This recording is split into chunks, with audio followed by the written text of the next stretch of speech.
Nagluluto tayo ng rice, tapos wala tayong ulam. Naisipan natin na magluto ng sunny side up. Tapos wala ka palang mantika. Kaya dito tayo magluluto ng itlog. Yan. Anuhan tayo ng clear glass.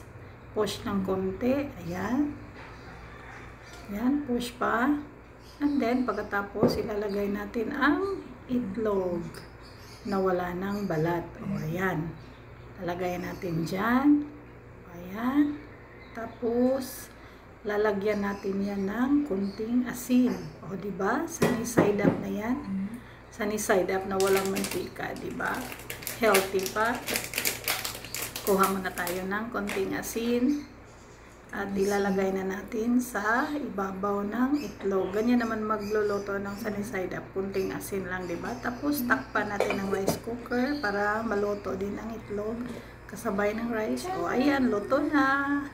Pwede na kainin, diba? Simple lang ang pagluluto ng sunny side up na walang mantika. Ayan.